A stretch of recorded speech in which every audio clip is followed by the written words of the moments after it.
Go. Cool. I'm going to do my best not to talk as much as I normally do on these open calls because Chris just sits there rolling his eyes going, oh, he's off again. Welcome. Thanks for everyone that's come on live. And for those that are going to spend an hour looking at the recording, in some ways I think that's kind of quite brave actually, because I know my attention span with recordings is like goldfish. Welcome to tsboc, business of coaching. Most of you know me. My name's Rich Waterman, Tony Robbins trainer, senior trainer. Got to remember to say that. Rub that in for everyone, especially when Linda's on the call. And I have been a coach since 2006, since I did my first Robbins event, and I've been full-time since 2014, and I've gone through all the frigging pain of growing a coaching business and was a complete flop at it for about 18 months, and then eventually worked out what was going on and sorted my life out and created some strategies that felt authentic and aligned with me and worked, and then shared those with Chris. We've sort of collaborated since then, and he's been rather successful at growing his business, which I'm sure he'll tell you about. So we're both six-figure coaches. Sterling doing all right with it, doing it from a service-based perspective, don't have to do spammy marketing or anything like that, and we will totally happy to share anything and everything with you all on this call tonight and answer questions as we go along. There's Linda Thompson, trainer for Tony Robbins. Nearly as good as Melissa. Go on then, Chris. I'll shut up now. Hi, Chris Joseph, coaching since 2010, I think. But I think I would say professionally in the what's the guy who wrote the book War of Art? Pressfield, in the Pressfield sense of the term, going pro, probably 5 years. Yeah, all good. About $250,000 or so dollars. Small number of clients, very much service led. Love what I do. Love working with Rich on this project as well. And yeah, something was close to our hearts because we did it the hard way for sure. And we try not to cry from the memories of that. Yeah. But we know most people go through it, right? In fact, everyone has to go through it to some degree. Yeah, lots and lots of mistakes. And if what we share helps other coaches to avoid some of those mistakes, then that's time well invested. So, yeah, that's it for me, Rich. Good stuff. Would everyone want to know? What's the... Well, there's all sorts of ways we can approach this, right? So one of the posts I put in a group recently was MLDSS, which is what do I need to do more of, what do I need to do less of, what do I need to do differently, what do I need to start doing, what do I need to stop doing. More, less, different, start, stop. That can be a good way to approach it. But if there's any pressing questions that come straight off the bat, fire away and we'll jump straight in. Oh, by the way, so we should introduce two other people. We've got Deb Harvey on the call. Give us a wave, Deb. I'm sure she'll talk more later on. Deb is part of our mastermind group. We are currently on edition 5. Deb's has been in there since number 1. Talk about faith, trust, and everything else that comes with that. And the other person to introduce on the call, Linda. I think Linda's got other stuff going on this evening, so she's listening rather than videoing in. Oh, she is. Yeah, for a moment, just to say hi. Linda's also been in our mastermind group since the start from tsboc 1 as well, so that's been awesome to have them in there, and it was a big leap of faith early on, so appreciate that. And the mastermind group, for those who don't know, that was the original thing we start with, like with a group context. So we got a small number of coaches and we work with them for 6-month periods now, and then we back created this online course, which we'll talk about later on, because we will let you know what we do and people can choose what they want to do or not. So cool. Any immediate questions that are coming out in terms of coaching business stuff, and we will do our absolute best in the next 55 minutes to answer as well as we can. Go on, Melissa, start us off. I'd love to know what advice, that 18 months of struggle, like what advice would you give yourself when you started out now? Like what's the best advice that you can say if you're just right at the infancy stages of really growing the coaching business? Like just do this and skip all the rest. Yeah, cool. Do you want to start, Chris, or shall I? Yeah, happy to start. Go on then. I think so much of it, Melissa, is about your energy, and it's about your belief, and it's about how you show up to the world. It's belief is an interesting one because it's based on legs of evidence. I know you're from the Tony Robbins world, or you've obviously got experience in that world. So it's equivalent, I guess, to the kind of belief tabletop model that Tony talks about in, which book is it, Rich? The Unlimited Power, something like that? I think so, yeah. It's like the legs on the stool, isn't it? Yeah. So there is no substitute for experience. But there's a lovely circular framework that goes on whereby you have actions that lead to results that then feed back into your belief system, which then lead to higher level actions, which give you better results, which lead into your belief system again. So there's a circular thing going on there with those three elements. There's another member of the mastermind group called Dave, who he sort of talked about this like a flywheel on a machine which spins with very low friction. So I think that belief with which you present yourself to the world, at the beginning, there's a certain element, of course, of edginess because you're there, you're on calls and so on, and you're doing it from a limited experiential background. But you have to do it, you have to leap. So that's one element, is showing up powerfully, even if it feels edgy in the moment, uncomfortable in the moment. Second element, I would say, is be very careful about role reversal. You are the coach. You are inviting somebody in to have a conversation with you. It's a gift. It's a true investment in them. It's not a free session. You're not touting for business. You're actually inviting them in for however long your initial conversation or conversations are. You're inviting them in for that, say, hour, or, for myself, very often 2 hours. And you're not going to get that time back. So, it is a true gift to them. So remember that. And also remember that certainly from the way in which Rich and I run our businesses, we deal with a relatively small number of clients. Rich has a few more than myself. He tends to have shorter session length than myself. For me, it's usually about a dozen clients maximum that I will take on in a year. Rich is up to about 15 or so. And I think when you run a business like that, even if you do separate group work and so on, I'm talking primarily about a bespoke or boutique one-to-one coaching business. You really should be auditioning your clients. And I think your question was really what advice to newer coaches, that I would give. And that would be the key piece of advice, is remember to stand in your power. Remember it's your time that you are gifting there in the initial session, and audition your client. If a client doesn't excite me with what they want to create in the world, then I will not take them on as a client, irrespective of the money. Now, has that always been the case? No, it hasn't. I'm in a fortunate position now of being able to hold that position pretty strongly. And also I make that very clear to the client as well, or potential client. So that in itself is great coaching, because suddenly if they do want to work with me, then suddenly they will start to open up. They will start to share what is, to use Michael Neal's language, the impossible goal for them. And then it becomes exciting for both of us because they're being real, they're being edgy, they're sharing what their kind of, their dreams are. And then you can have a real conversation around what they actually want, not what they are telling you that they think is socially acceptable to want. So, yeah, I could go on, but I think that auditioning is a key one, Melissa. Cool. Right, get your pen ready, Risdon. I'm going to unleash some bombs. Good stuff, Chris.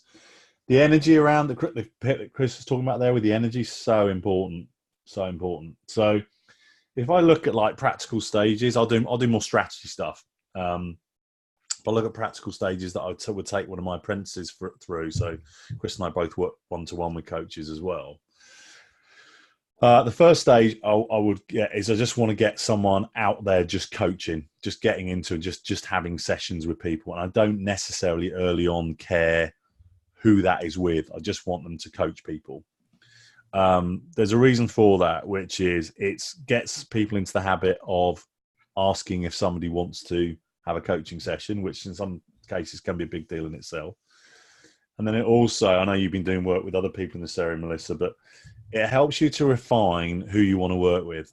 So by having practical coaching sessions with people early on, first of all, for some coaches, that would really help to refine and improve their coaching skill. I mean, obviously, your background in Robbins, your coaching skill was that question. Just trust me on that one. So that's all done. But for some other people, it's good for them to start to develop coaching skill just through coaching. But I think if you're then looking at creating that ideal client avatar, who you want to work with, it's easier to do that from having done some sessions with people, finding out. And I think it's slightly Ikigai-esque here, which Ikigai is like kind of, you're starting to identify, where is it that you're adding value? Where is it that, you're really loving the work, you're passionate about the work? Where is it where you're clearly identifying an obvious need with clients, and where is it that people potentially might have an interest to pay, which is it's like this Japanese Ikigai overlapping circles type thing. And it's very hard to intellectualize that. It's much easier to actually go out and do it and go, yeah, I like working with that person because of this, this, and this. I didn't like that one, and so on and so forth. So and this applies, by the way, to the whole of the coaching business, is get your sleeves rolled up. Chris made a very nice metaphor many years ago around it being analogous to like an apprentice, like a blacksmith apprentice working with metal. The only way you can become better at it is to do the work and see what comes out of it. So do a load of coaching first. And also just to interject there, the material with which you work with is very important. So I gave up coaching for a period, which is why I said, 2010 when I started, but sort of last 5 or so years, I would say professionally focused on it. There was a period in there when I gave up for a couple of years because I was coaching the wrong people. So my experience of coaching was then highly colored by the people I was coaching. They just weren't the right people. They were coming in the victim space, not the ownership space, and so on. So the same with the metal analogy. If you're working with metal that isn't great, you can never create great items with it, no matter how hard you work. And sometimes you try and work too hard and overwork the metal, so to speak. Yeah. So anyway, apologies for interrupting. Yeah, that's right. No, and also, while it's great just to coach anyone and everyone initially to try and zone in on that ideal client, Chris' smack on right is, if you continue to work with suboptimal clients just because you think, well, I need the clients and I want, then what happens is you get mediocre results because your coaching is not going to land with them. Often they don't have money. When you make proposals, they say no, like, oh, I don't know, maybe. And you start to doubt yourself if you're not careful. And it's probably not you. It's probably not you, the blacksmith. It's actually the material you're working with. So that is something to be aware of, is quality of clients, because you don't need a lot of leads. You don't need a lot of leads, okay? So from that, you identify who your ideal client is.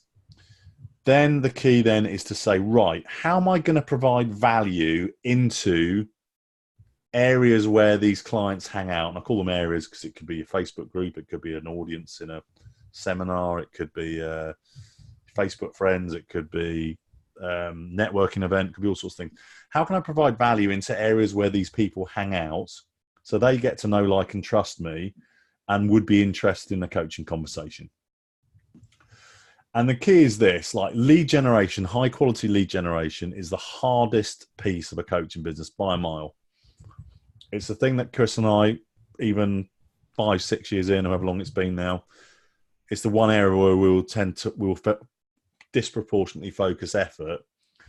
And one of the videos that we got in our course, but I have there's actually a video where I talk about it in the tsboc group, is this matrix of how can I provide a high quality experience of myself to a high quality audience? And it's like a multiplier. So for example, high quality experiences could be things like live speeches, could be live videos, could be recorded videos, could be a great audio podcast, could be live networking, could be attending high-end events.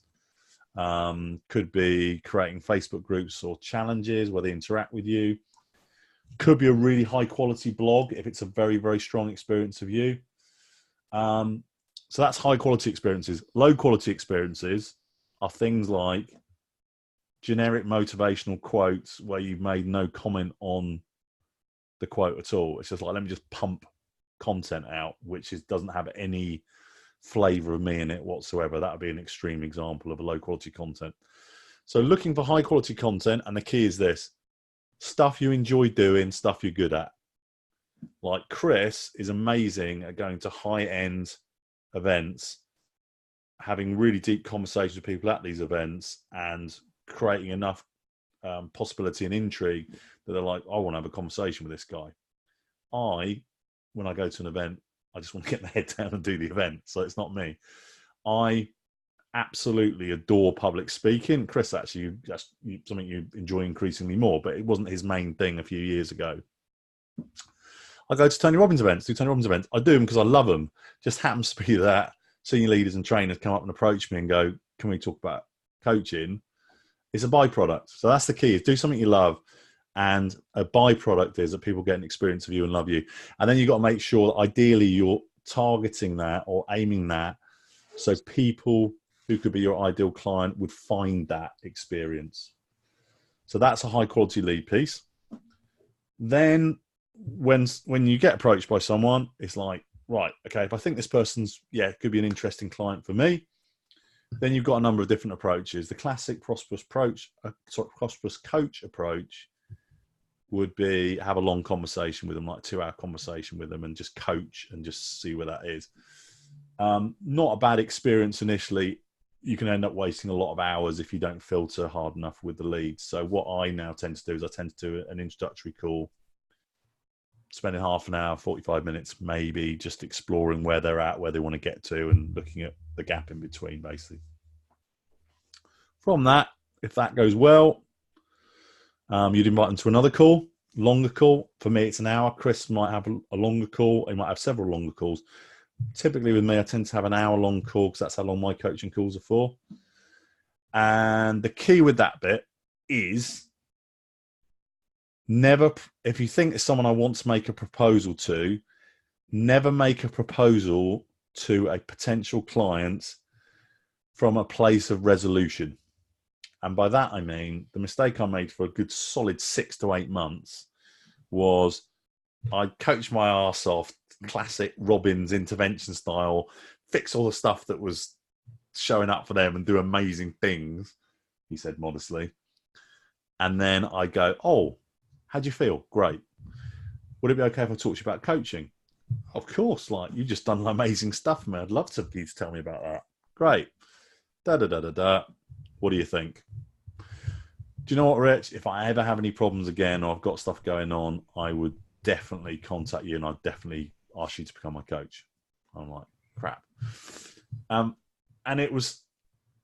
so my brain was thinking, I've got to hold stuff back. Actually, the solution's really simple. What you do is, any potential client, you coach your arse off, you give them everything you can, you create resolution, create insights and breakthroughs, and here's the key. When things have closed off and resolved, you've actually missed out a piece before proposing, and the piece is, so what's possible for you now? What could you create from this space? Knowing that this thing is now sorted, now what are you going to do? So it's an expansive conversation.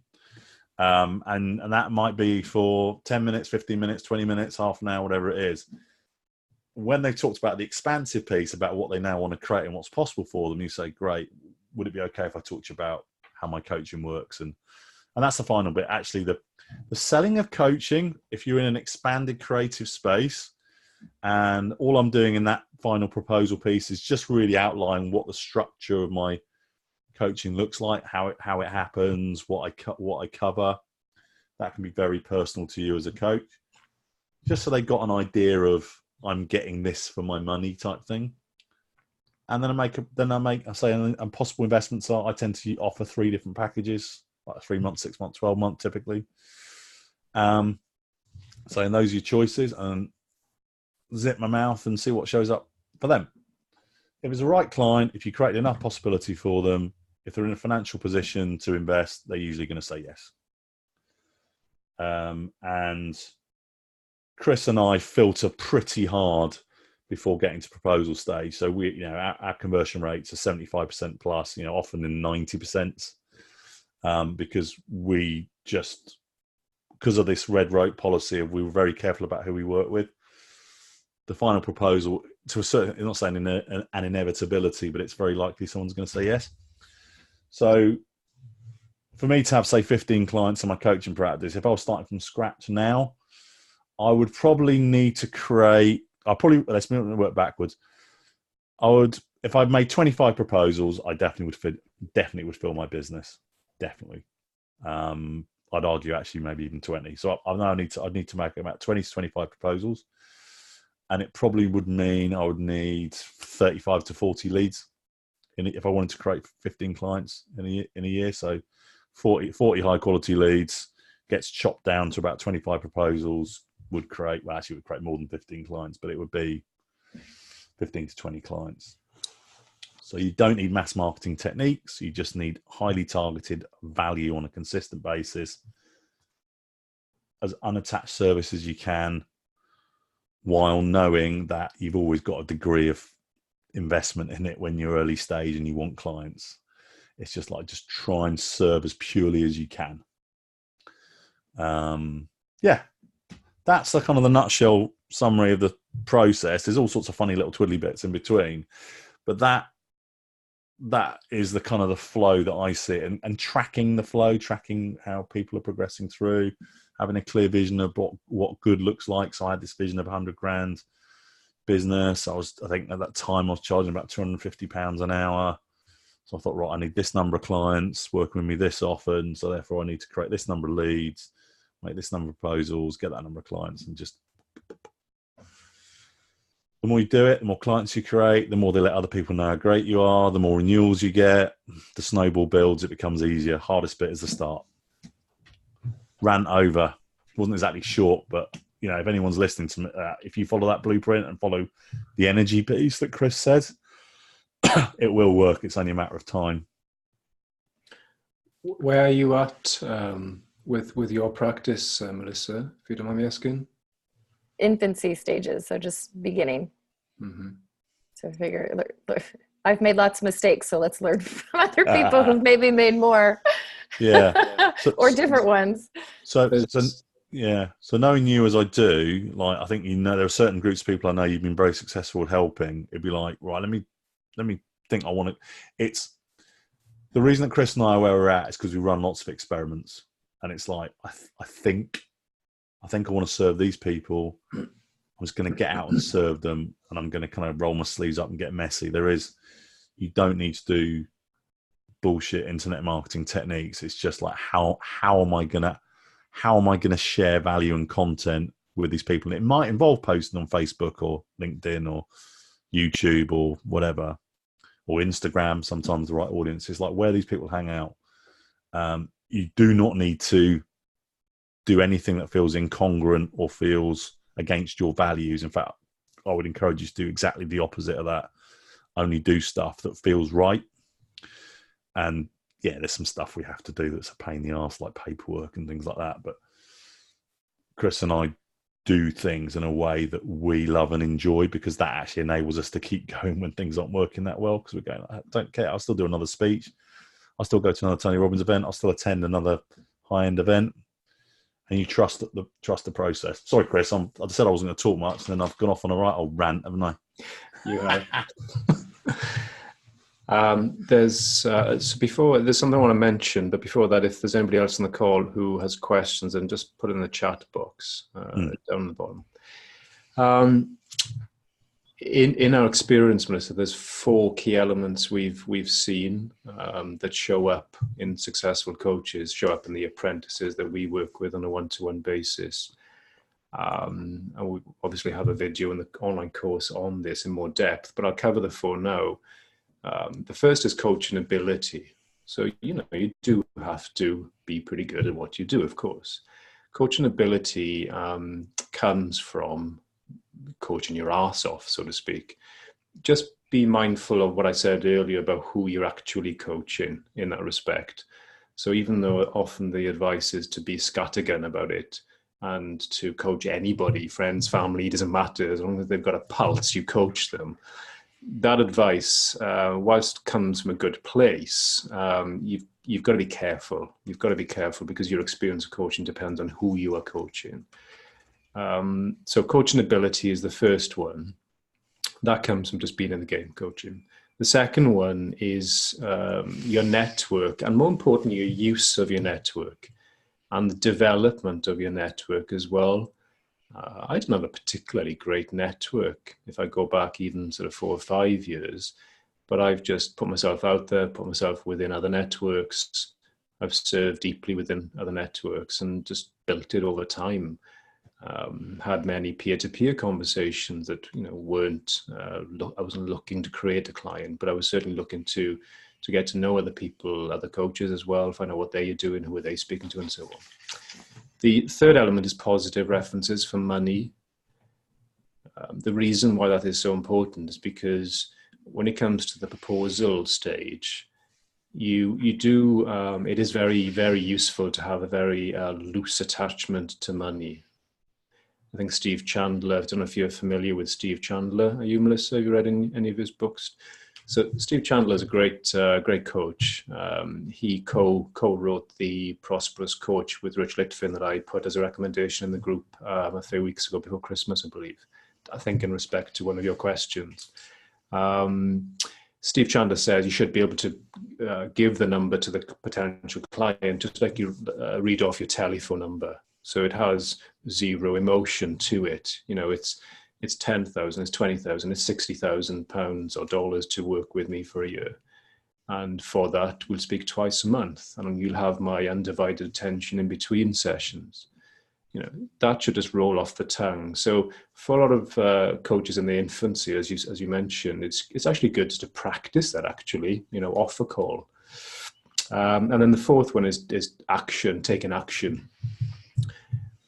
It is a numbers game really, and you do have to. A lot of people look at the bank balance as an indicator of how well they're doing, but that's a lag indicator. That comes way down the line. That's the very last thing to register your action in the world. It's far better to look far more upstream and look at lead indicators. So how many people are you putting yourself around? How many connections are you making? How many of these sort of 20-minute just initial connection calls are you having? And then how many people from those calls are you actually inviting to a longer creation call where you're coaching them and got permission to coach them? These are lead indicators.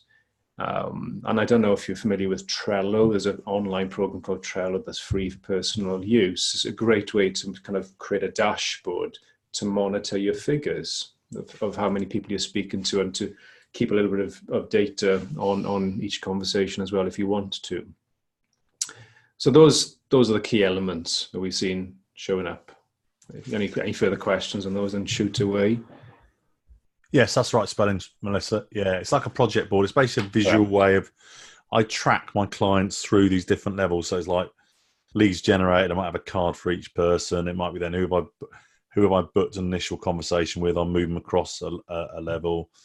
You can track it anyway. You can track it with Post-its. You could track it on an Excel spreadsheet. For me, I like Trello because it's visual. Yeah, go on, Chris. Sorry, Rich. I was just going to say, welcome, Christine.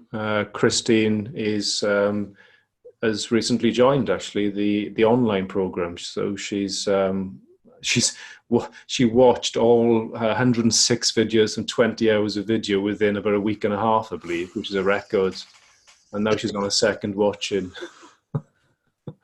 She still speaks to us as well, which is good. Right, lovely. We'll answer. Emma's put a question in there as well, so we'll get to that next. Emma, thanks for posting that. Mm-hmm. I think just to add what Chris said about those 4 elements is I think some are more important than others. So if we're looking at one thing you absolutely must do is to develop the ability to take some level of action on a consistent basis, regardless of how you feel. So I'm looking at coaches that are struggling. It's just like they're waiting to feel good, and they're waiting to feel ready. And the reality is, going back to the apprentice model, it's like you just got to keep hitting the metal, keep working the metal, seeing what strikes work, seeing what don't, seeing where your skill is, seeing where you're not skilled at. And that ability just to, and look, don't get me wrong, I think it's good to set a level that you aspire to. You think that's a consistent level of activity that I think is going to get me results. And do you know what? It's not as much as you think. I don't work particularly hard at my business, but I'm very, very effective and very smart, very impactful with what I do. And there's a base level that you would probably want to hit. Now, the key is when you are in a great zone and are feeling inspired, that's the time to get out and or record more content, or capture content in some way that you can either put out in waves when you're in a good space, or even maybe even store it away for when you're not feeling so great. And then equally, there's an absolute minimal, I call it minimal viable behavior, which is what is the 5-minute activity that I'm going to commit to doing at least once a week just to keep the ball rolling, just so I don't stop. Like, stopping and losing momentum is your biggest threat to the coaching business. And it's just like, if you're not feeling great this week, like, what is a 5-minute post you could put out? Like, hey there, I've got three free coaching slots. Don't use the word free, by the way. I've got 3 available coaching slots this month. Christine's laughing my head off, so this broke my number 1 rule. I've got 3 available coaching slots this week for this type of person, or this month or whatever. If you're interested, let me know. First come, first served. 5-minute post, not even that, 1-minute post. It just keeps the ball rolling. So taking action is really important.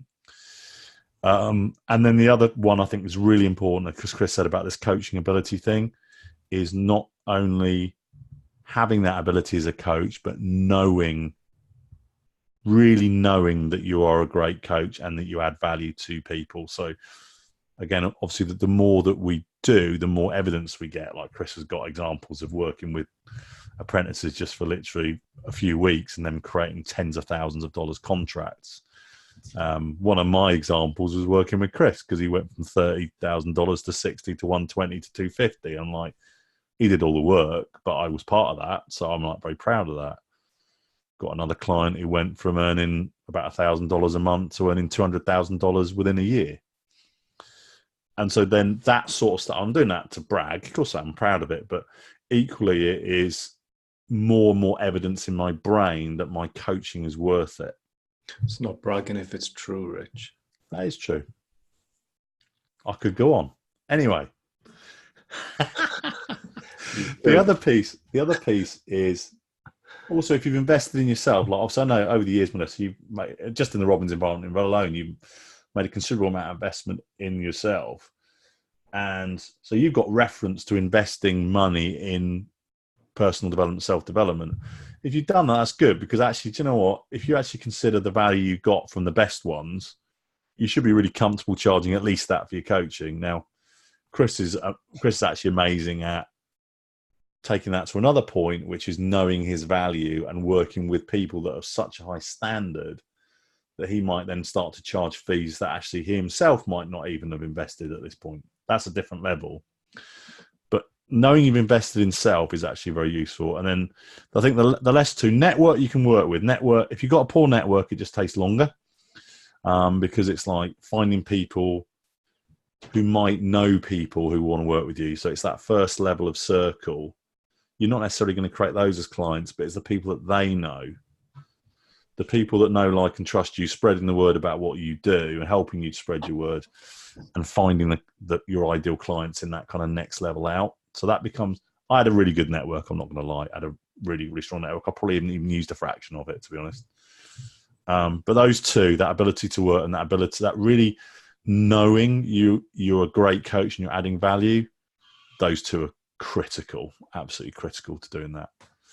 So is that helpful, Melissa? I mean, we could bang on, but like in terms of like, if I was just saying what are the key things, and often when I'm working with an apprentice, I do keep it super simple. So if I look at apprentice, for example, I started working with in July, it was, right, get out, just get coaching. Right, tell me who you enjoy working with. Right, let's target more of those. Great. What do you love doing? Oh, networking. Okay, go out and network. Right, talk to people. Great. She was actually good at sales, so it was like actually the selling bit wasn't too bad for her. Create a first client. Great, brilliant. What we're going to do, and that was a couple of months, by the way, to do that. What else? Okay. Oh, my sister's a dentist. Right, okay. Let's post something on a dentist forum board. Bang, explosion. Loads of high quality leads. Created 5 clients in a month. Game changer. So it's just that doing the work. Anyway. Yeah, very helpful. Thank you both. You're welcome. Very helpful. Very welcome. Listen. Right, Chris, shall I read the question out and you want to have some interaction with Emma, because Emma's posted a really good thing on here. So I'll read it out just so that everyone's got a track on it, because the chat doesn't always come through in the recording. So I'll read Emma says, I currently coach in the workplace, NHS. So that's National Health Service for those outside the UK. Yeah. For free, as I'm lucky to work for a trust who sees the value in coaching. Now I'm looking to come away from the workplace, and one of my hurdles is actually charging people for it. I can intellectually know I want to charge X amount, but the reality of asking that of a person freaks me out. Thanks for asking that question, Emma, because that's a really common challenge. And Chris, so I hand over to you for. Do you want to have a bit of a chat with Emma if she's up for it? Yeah, that'd be great. Yeah, hi Emma, welcome to the call. Thank you. Where are you based? I'm down in, I live in Exeter, but I work in South Devon in Paignton and Brixham. Oh, lovely. A lovely part of the world. Yes. Riviera. Exactly. So you coach within the NHS at the moment, is that right? Yes, that's right. Okay. Tell us a little bit about that work. Who do you coach? So basically we had some training through work to become a workplace coach. And then people can refer themselves, or their managers may advise them to go there. It's a kind of a support thing.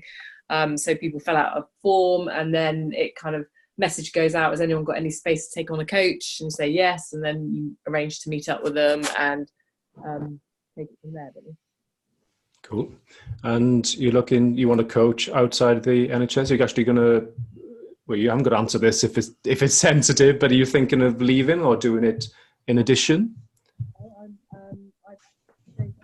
Well, either leaving or reducing my hours. I think your mic, you might be blocking the mic on the laptop. Oh, it's better? Yeah, cool. I did hear it, but I think that's something about reducing hours. But anyway, carry on.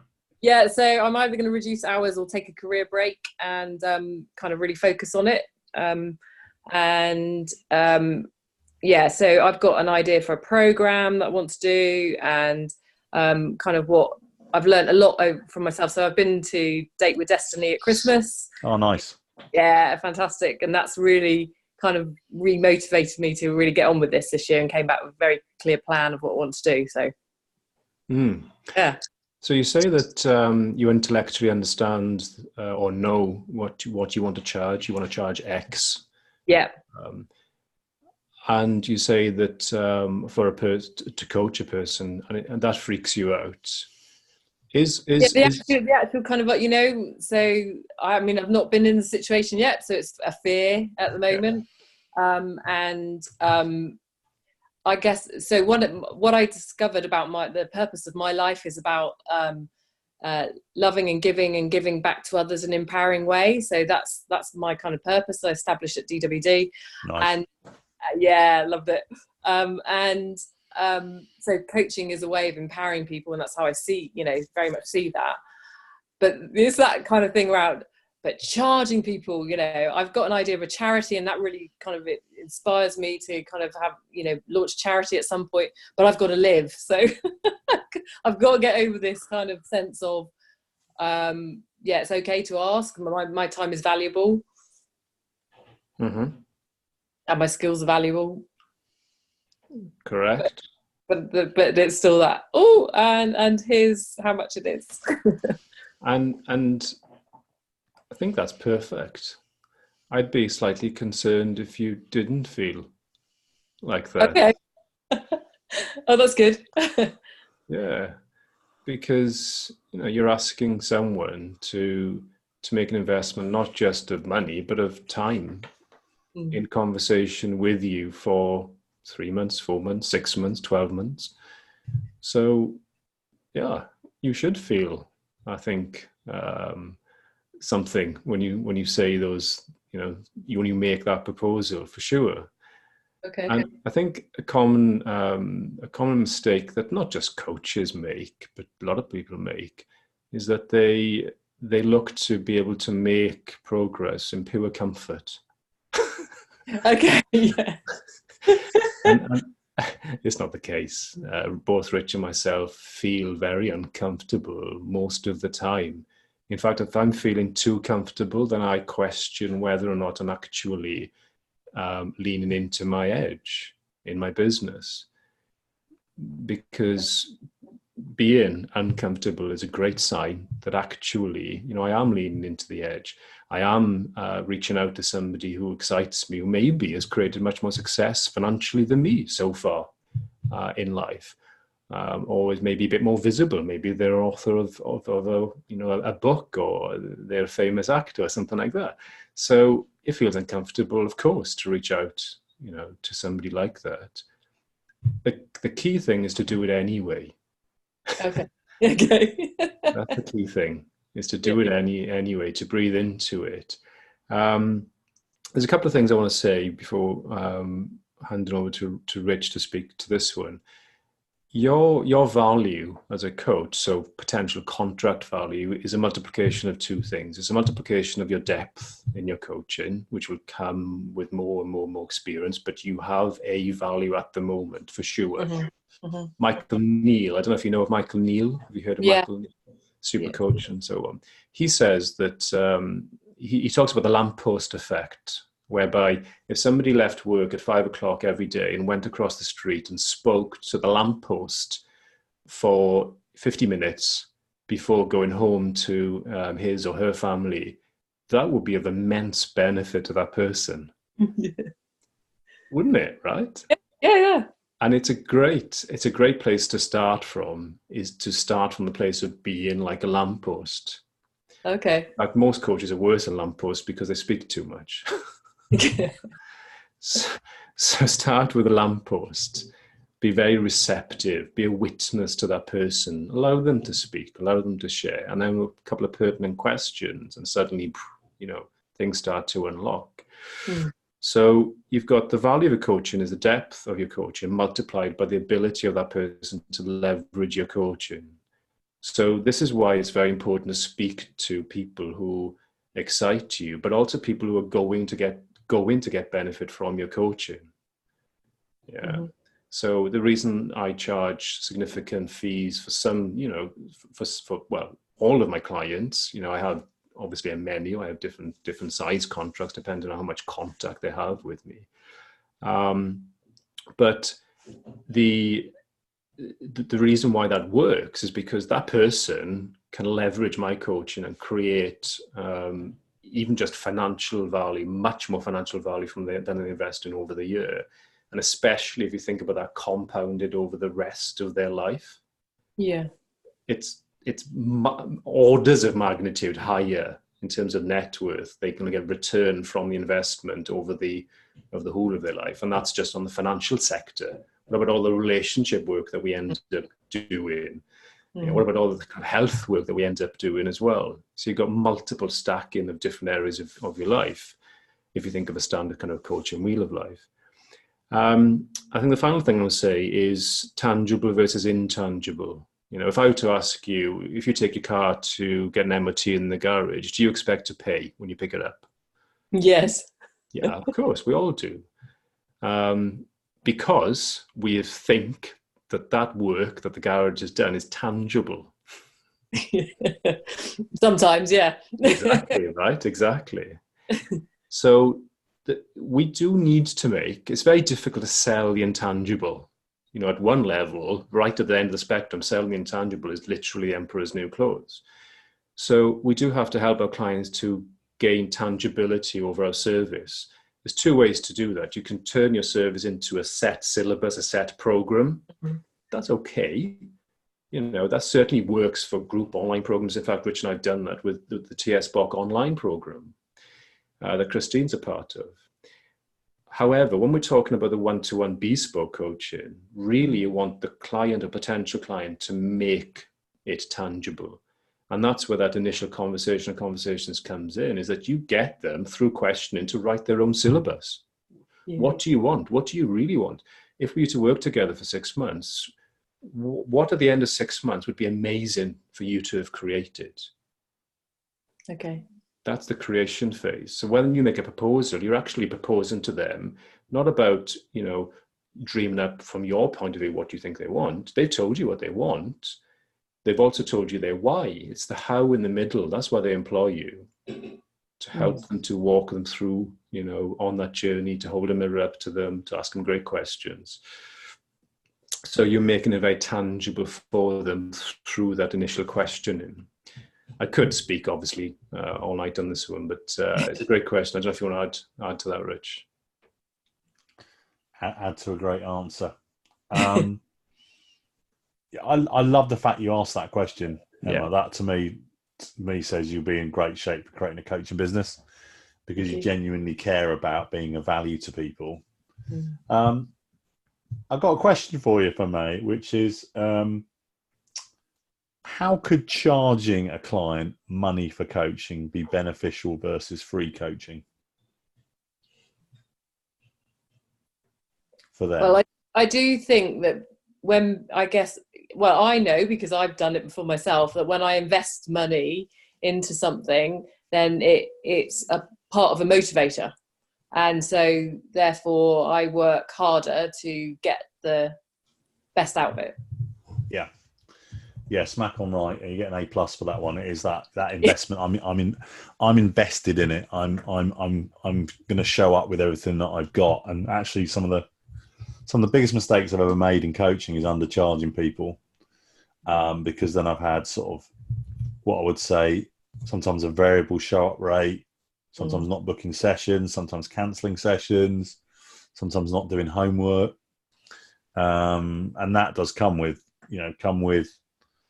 them not being invested. And I'm guessing in the work in NHS, you probably get a spectrum of people that some of them they'll be invested even if it is free, because they're just that sort of person. Other people it's like, is it my coaching? Is it this? Is it that? No, it's not. It's because it's free, and that creates a variable response.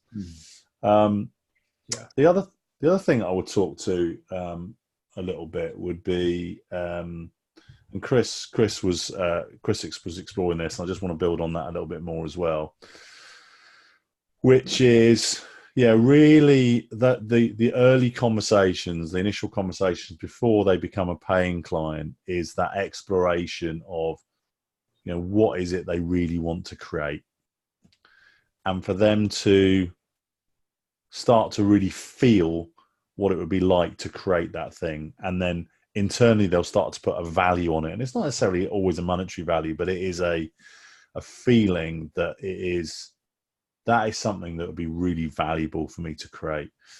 And I think in some ways we can do people a disservice if we don't offer them a paid coaching contract. What will probably happen is they will either not do the thing that they wanted to create, which is probably one of the most likely things. Even worse, they might go and find another coach that isn't as well-intentioned as you, that isn't as good as you, which would be really bad, and so on and so forth. There are a number of consequences. And I'll be honest with you, so when I used to work in investment banking for years, and I deliberately went into the structuring area so I didn't have to sell anything to anyone. And actually, if you just think about it, it's look with a paid coaching contract, you're just giving people the choice. It's like, I've given you a very, very powerful experience of what my coaching is. I haven't held anything back. Given the outcomes you've talked about and the value that you're internally putting on that, would it be worth it for you to carry on these discussions with me? And your investment would be X. And they got 3 responses, which is, yes, Emma, I'd love to work with you. How do I pay you? No, Emma. either don't have the money, or I'm not ready yet, or I'm not sure you're the right coach for me, or whatever. But it's great because it's a clear answer, and it's like, okay, great, I'll learn from it and employ that in my business next time. Maybe I'll speak to a slightly different type of person, or I'll filter differently, or I'll work in different areas, whatever it may be. Mm-hmm. Most dangerous response is maybe, because it's maybe is a blend of yes or no. So then that actually then requires further coaching to help them explore, why is this a yes, why is it a no, and help them to resolve one way or the other. And actually, as a coach, you should be indifferent to which way they go, as long as they're clear at the end. I've made this choice for this reason. Yeah. Just one final thing that I'll build on in that area. So it is, Chris is right. It's like just doing it makes you feel better about it, and you just like first couple of times you clench your bum cheeks, you say your price, and then you just shut up. Yeah. And after a while, it's actually a lot of fun because you're giving people the choice to completely transform their lives. Yeah. And I'm sure, given the experience you've had in the NHS and who you are as a person, you will do that without a shadow of a doubt.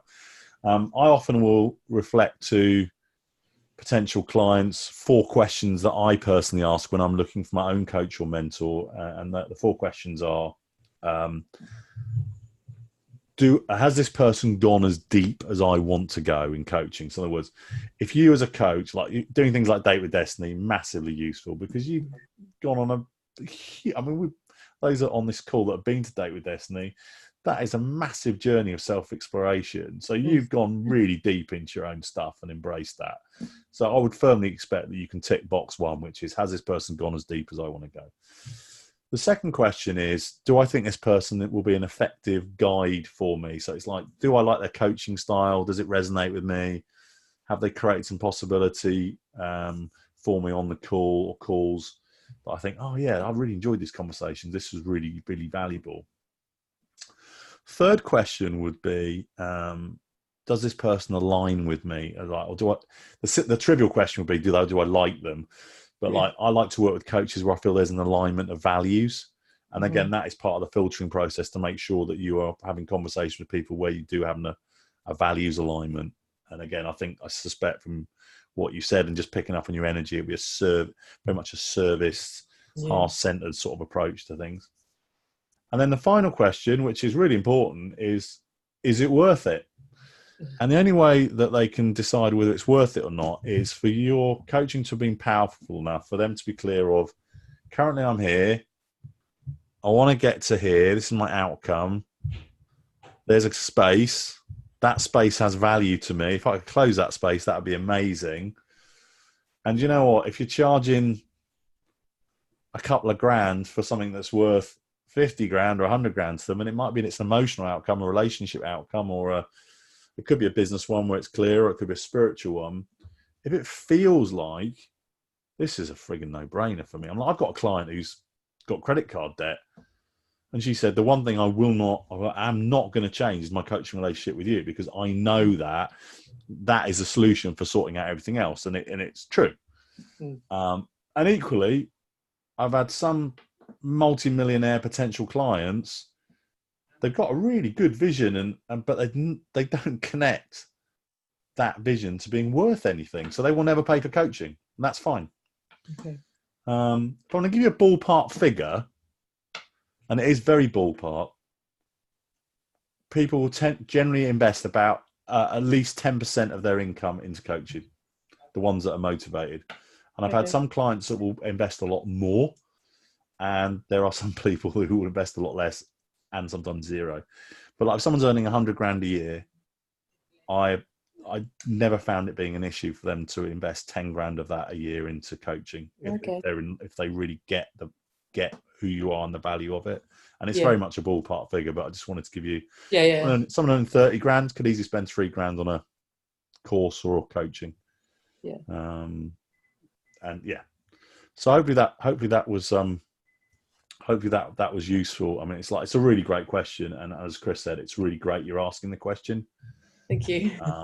And I guess the simplest answer I could give you is it's great to ask for that. It's great to ask for that paid contract because it benefits them and benefits you. Yeah. Thank you. That's really helpful. Cool. Deb's got a background in the NHS as well, haven't you, Deb? So have you always worked in the NHS? Yeah, well, was that? I've worked in the NHS and local authority for about 25 years now. Oh, very cool. Very cool. Yeah. Mental health in my background. Very nice. I'm aware, Chris, we always tend to go over time if we're not careful with this. We were going to talk a little bit about the online course, but also maybe if Christine's happy to do that, just your experiences of it as well. So I'll give a quick overview, and then we'll hand over to Christine. Maybe if you're happy to do that, Christine, I'll just like drop you right in it, given you appeared on the call. We mentor coaches one-to-one, and it is a chunky investment, and it's definitely not for everyone. In fact, it's for very few. Since, how long has it been now, Chris? 3 years? For the last 3 years, We've been running small groups with primarily UK-based coaches. That might change the next few months. Small groups of coaches where we effectively mentor everyone for currently 6-month periods. We're in the 5th iteration of that currently. The next 6th one starts in May. As I said, Deb's been part of that since the start, as was Linda. And then through our one-to-one work and through our small group work, Chris and I have been creating content. And so basically we had a passion, which was, and we used funny enough, used Trello to capture it. We basically brain dumped every single thing we could think about running a coaching business, and recorded a series of short videos of it. And there are, I think it's 108, I'm not sure, but it's over 100 videos. It's about 21 hours of content. It will continue to grow because every time we think of some new concept or something interesting, we will record another video in. So it's an ever growing course. And we went, well, why don't we put that out there as like an entry level thing? I say entry level. It's like, yeah, it's not like it's 10 quid. But it's all our work in one place. I don't think content on its own works very well. It's difficult to apply it. So what we created was a tsboc online course with all our videos in there, 21 hours, 100 and whatever videos. And we created a closed Facebook group, which Christine's a part of. Currently, the deal is you would get access to that closed group for 4 months. And in that closed group, we have 2 calls a month, Q&A, 1 hour each. And we just talk about what's showing up in your business, and we mentor people on that. In addition to that, we also, in that 4-month period, we offer 3 one-to-one coaching calls, about 45, 50-minute calls.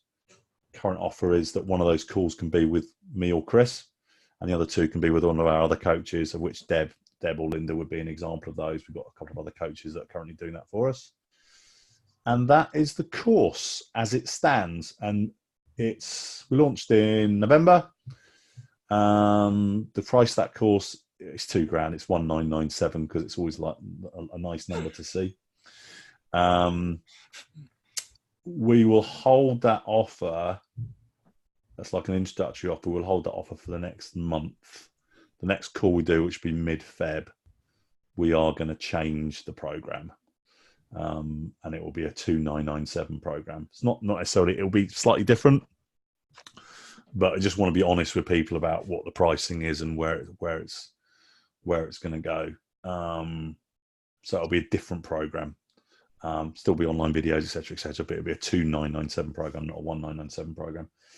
And Christine bought it, and she's still coming on calls, so she hasn't created a dartboard and chucked throwing stars. Well, she might have. I don't know. It might be in the corner. We can't see it, but that's that. I don't know, Chris. Do you want to add any? I know I always talk about the logistics side because I'm an info geek, but got anything to add, or should we just let Christine talk about her experience of it? So let's Christine talk. Yeah. Christine has been paid no money for this endorsement of our program, or not.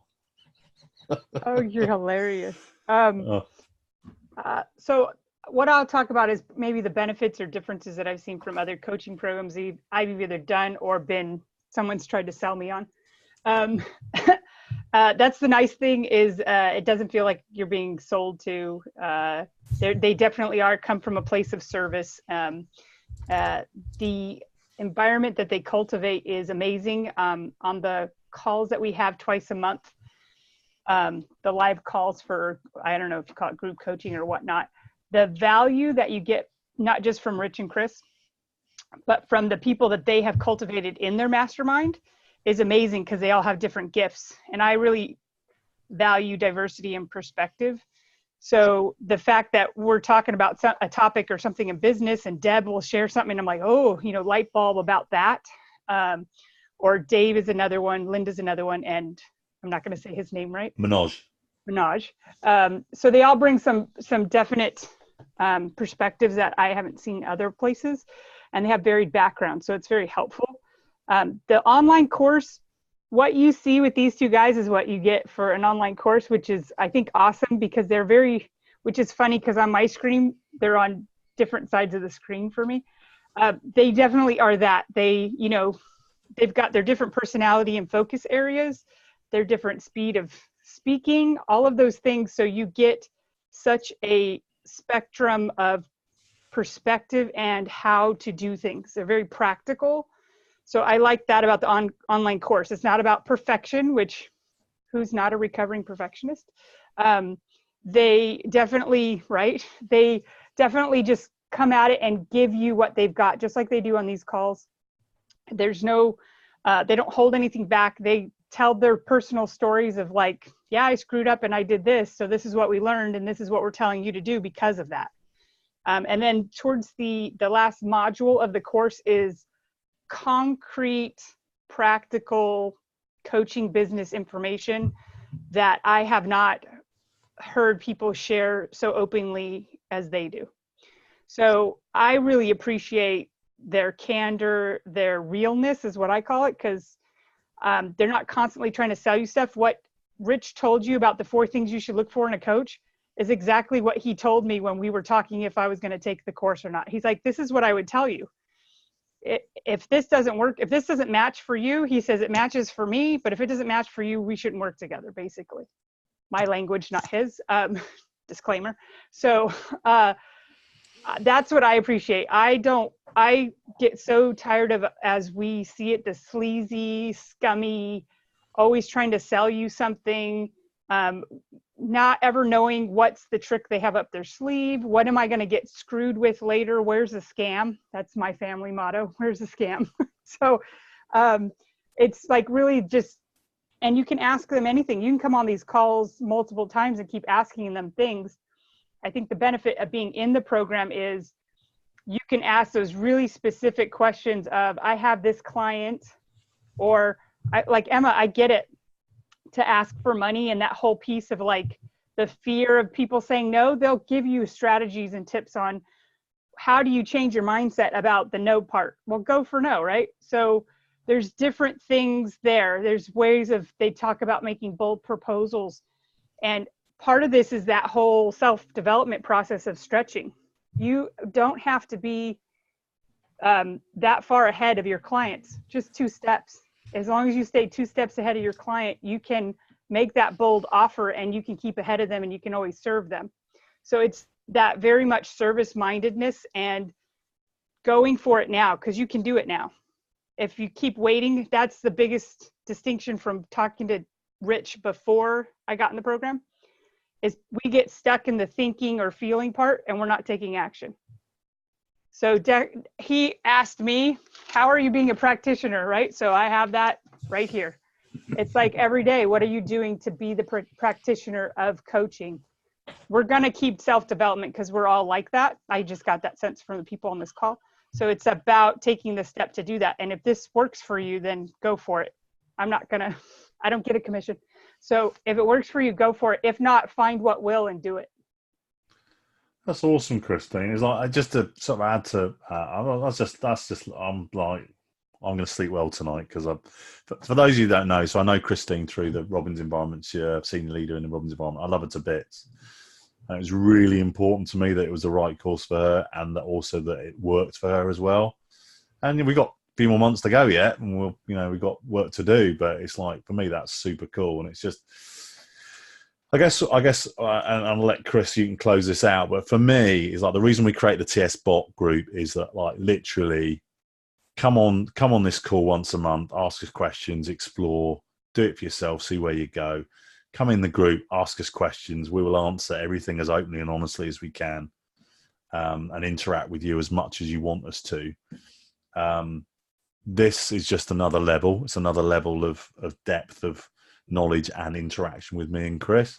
And for some of you, that might be appropriate. And like, I'm going to say this very clearly, right? In the tsboc group, there is a Thinkific link to go and buy the course. I would actually encourage you, if you're thinking about it, or maybe even in maybe space, just drop me or Chris a line. One of us will be more than happy to jump on a call with you and explore where you're at and just help you decide what's right for you. It's like, we're in a lucky position. We don't need the money. But equally, one of my outcomes in 2020 is to create a whole load of financially successful coaches so they can have a blast doing what they do and get rewarded for it. And that's it, really. That's as salesy as I get. Over to you, CJ, to finish up. You just gonna nod your head and go, "Well said, mate. You're a legend." Well said, you're a legend. Yeah. It's something very close to Rich's heart and my heart as well. The reality is we all live in the world, and it's an interesting place at the moment, and we do need a rising of consciousness, and we need great coaches to help in that. I know of no better profession, so I very much regard it as a sacred profession in that sense, because people entrust their lives with us. They share things that they often don't even share with their family or their best friends. And to be able to do the work to help other people to become better coaches, and financially secure in that as well. Yes, we quote some big figures, and if that speaks to you, then fantastic. We'll help you to go to whatever level you want. But the base level is having that sustainable business that you can keep in the game, really. So yeah, that's my addition. Awesome. Thank you so much, everyone that's come on live. Really appreciate you spending an hour and a bit with us, and anyone that's watched the video afterwards, which I'll post in the group. Thank you very much, and just keep showing up and keep asking us questions. And if you want to talk to us more, then you know where to find us in the group. So yeah, cool. Make 2020 amazing and unleash the coach within, he said, stealing from Tony Robbins. Thanks so much, guys. Really helpful info. You're welcome, my friend. Really, real absolute pleasure. Thanks so much for coming on, everyone. And Emma, thanks very much for your question. That was awesome. Yeah, so, thank you. Yeah, really Thanks, good stuff. Yeah. And Great. Thank you, Christine, for your words as well. Yes, yeah, that's very kind. Yeah. I think it was $5, but I think you might have earned a bit more than that in terms of tip. That's my weird humour coming out again on that bombshell. I'll finish up. Bye, everyone. Bye Take care.